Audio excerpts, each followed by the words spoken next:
Iniiwanan ko ang isang tanong sa inyo. Hanggang kailan kayo susunod sa utos ng isang ating dalingin? May TV at may payo ang panindigan ng kasisisi nyo kung ang sinusunod nyo ay sinunyo, magnanakaw at long-term drug user.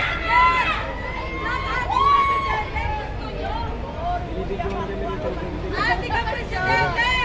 Alam yung adik yan!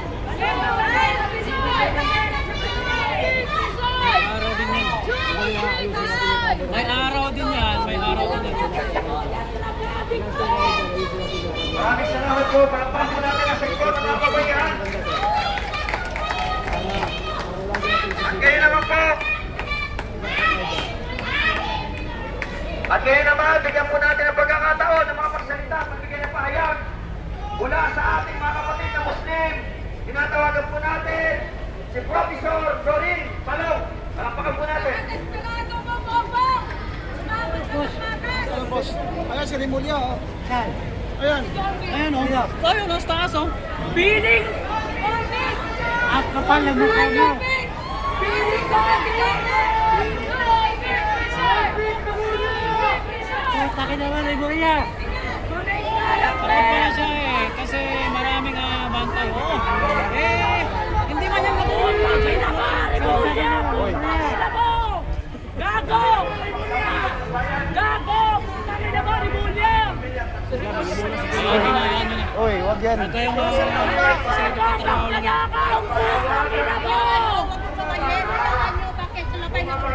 Bibitahin ka, Rimulya.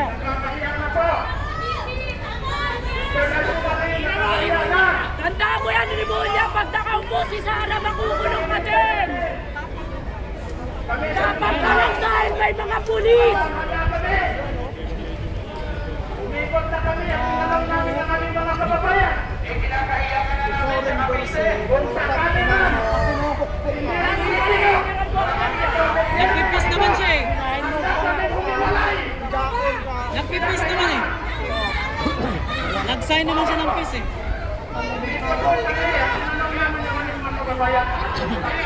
Oo, nandito yung ayos guys. Ang haba ng mukha mo! Putangin na mo! Na-stop mo, oh. Puta ka na, oh.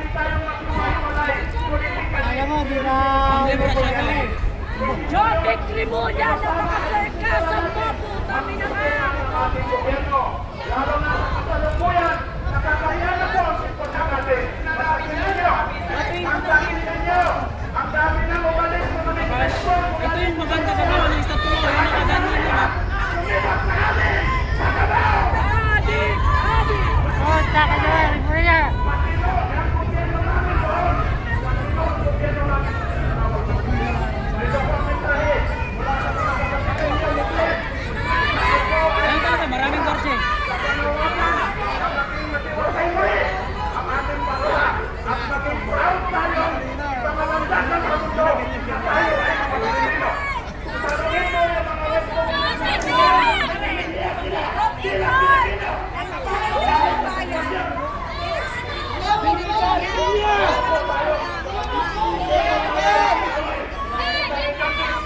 Lumenya sa ko tayo ng peace. Sinagot mo ako ng peace. Magkakasama tayo dito. Magkakapatid po tayo dito. Pero kilala niyo kami. Kung sino kami mga taga Mindanao. Mayroon kami isang bansa. Sana to. Panalangin natin sa Diyos na magkakaisa tayo muli. At kakabayan tayo muli. Mamulat yung mga leader natin. Mamulat sila. At sana po ay pupunta tayo sa isang direksyon na kung saan nagkakaisa po tayo. Tingnan ninyo ang ginawa dito sa atin ngayon. This is a classic example of oppression. Malalim pala. Why? Wala ko kaming nararamdaman. Kundi nakatakas lang. Bakit ganito ang barikada? Parang tinulong nyo na rin ang tao sa Malacanang. Kung nagsasalita, sumasampaw kayo. Pumunta kami dito peacefully with our loving heart with this country.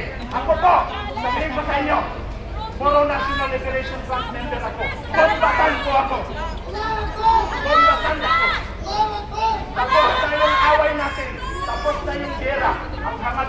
may kapayapaan. Subalit, paano natin naibot ang kapayapaan kung wala tayong magandang direksyon? Paano tayo magkakaroon ng Umakyat pala ng salita. kung ang presidente natin may problema? Kapatid, sumisigaw man ako, hindi ko ang galit. Tinanong ko lang ang aking sakalobin. Sayang naman yung binili ko ng ticket. Ang layo ng basiran, pumunta ako dito para lang magkinaho sa rally na ito. Alam ko, mayroong gantimpala mula sa Diyos na ibibigay natin. Mga kapatid, huwag natin sayangin ang oras natin. Nagkakahiya na po sa Pilipinas sa international community. Nagtago. Huwag na tayo. Nagtago sa napakadami. Huwag yan! Salamat sa kawalihan ng pulisya, sa Panginoon, Sir David Mulya.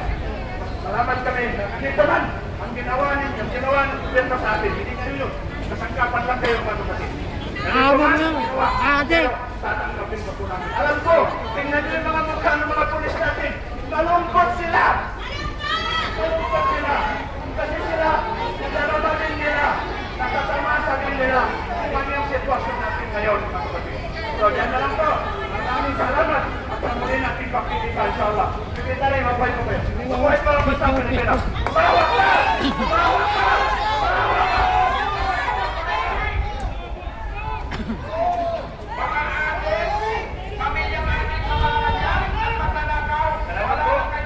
Wala naman sa sektor ng kabataan mula sa Bulacan. Tinatawagan po natin si Ginoong Alken Asuncion. Oh, nandito mga Emeralda Santos.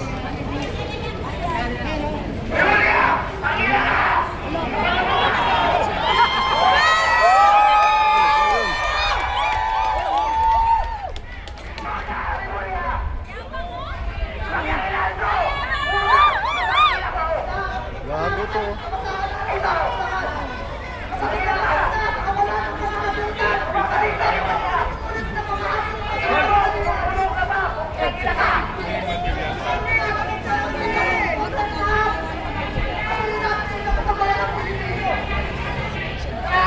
Dami kasing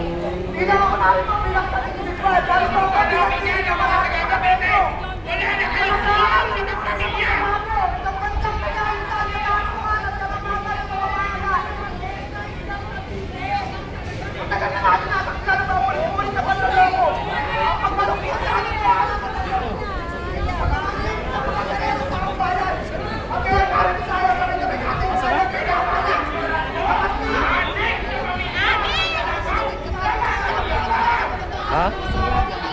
Nandiyan nga, nakatayo.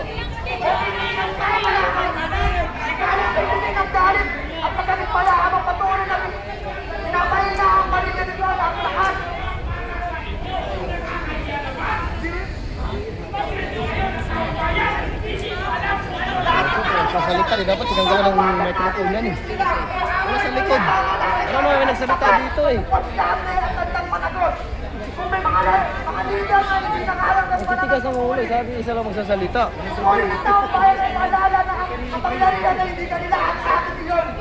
Sabi isa lang magsasalita kasi magdubli ang boses. Pilipinas ay hindi mag-aari ng sinuman. Ito ay nakakataang Pilipino na nakala. Nasikap, nagmahal na bayan at patuloy na lumalaban para sa maayos na buwan. Kaya ngayon, sama-sama natin isigaw ang panawagan para sa katotohanan at katarungan at pananagutan. Sama-sama natin inindig ang Pilipinas. Hindi na Pilipinas. Hindi Pilipinas tayo kung dahil sa anak ng aming bayan. Maraming salamat sa mga bayan Pilipino. Oh. Saan motor mo?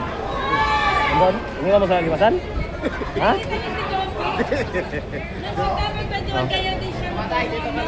Salamat at ngayon naman po para po pagbigyan natin sa pagsasara ng ating programa ngayong hapon. Bigyan po natin ang pagkakataon na tayo nalayan ng panalangin at ng pahiyag si Pastor Jerry. Magsimulat kami.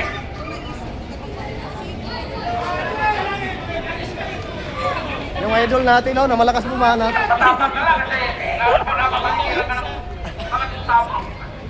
Kaya ka ba?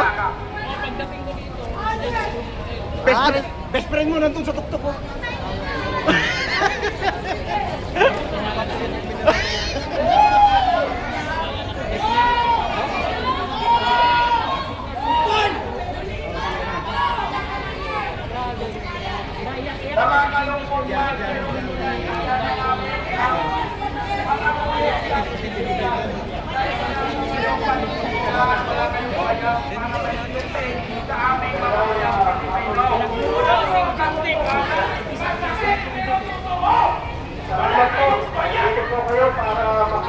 nagsasalita dyan. At kami po ay narinig naman para kami sa inyo.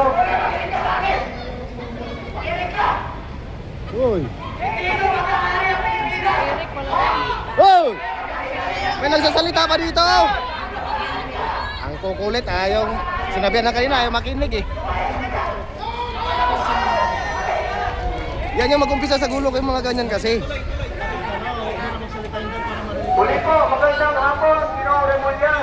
Salamat po, nandito po kayo para pakinggan kami at proteksyon. Sisigaw na sisigaw. Yan ang umpisa sa gulo ng ganyan eh. Hindi Salamat sa ating mga kapulisan Kasi makinig. na matyagang nagbabantay upang kami po ay mabigyan din ng proteksyon sa sinamang maaaring mong sa ating kalagyan. Ako po ay pastor, ministeridong pastor po at guro. At ako po ay narito para i-represent ang ating mga senior. Ako po 63 years old na. Sa akin po mga nasaksiyan mula nung ako ay nasa kolehiyo ng 1985.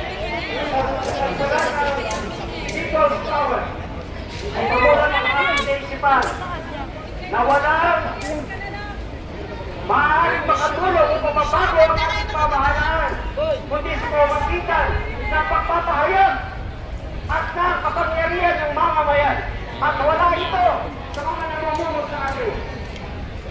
At kayo po sa mga kapulisan, kayo po ang aming inaasahan.